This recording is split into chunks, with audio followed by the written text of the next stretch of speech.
যখন মনে হচ্ছিল সমুদ্রপথে উত্তেজনা কিছুটা কমছে, ঠিক তখনই নতুন চমক দিলেন মার্কিন প্রেসিডেন্ট ডোনাল্ড ট্রাম্প। ফ্লোরিডার মার এ লাগোতে এক ঘোষণায় তিনি জানালেন, যুক্তরাষ্ট্রের নৌবাহিনীর জন্য তৈরি হবে সম্পূর্ণ নতুন প্রজন্মের যুদ্ধজাহাজ, যার নাম দেওয়া হয়েছে ট্রাম্প ক্লাস। এ জাহাজ হবে বড়, দ্রুতগতির এবং আগের যে কোনো মার্কিন যুদ্ধজাহাজের তুলনায় 100 গুণ বেশি শক্তিশালী। প্রকল্পের শুরুতে 2টি ব্যাটলশিপ নির্মাণ করা হবে। পরবর্তী ধাপে সংখ্যা বাড়িয়ে 20 থেকে 25টি জাহাজ তৈরির পরিকল্পনা রয়েছে। আমরা আবার আমেরিকাকে বড় জাহাজ নির্মাণ শক্তি হিসেবে ফিরিয়ে আনব। সমুদ্রে আমরাই হব সবচেয়ে শক্তিশালী।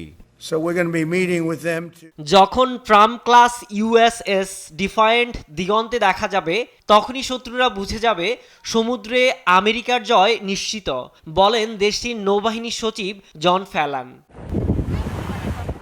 ঐতিহ্যগতভাবে মার্কিন ব্যাটলশিপগুলোর নাম দেওয়া হতো বিভিন্ন অঙ্গরাজ্যের নামে, কিন্তু এবার সেই ধারা ভেঙে সরাসরি নিজের নামেই নামকরণ করেছেন ট্রাম্প।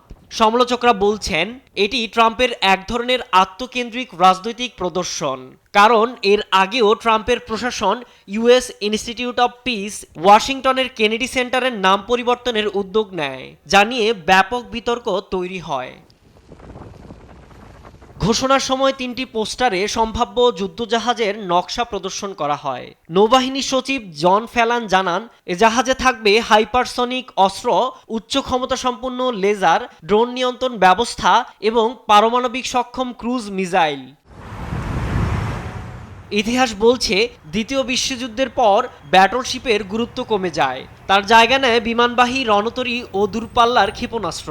মার্কিন নৌবাহিনীর শেষ আইওয়া ক্লাস ব্যাটলশিপগুলো 1990-এর দশকে কার্যক্রম বাতিল হয়।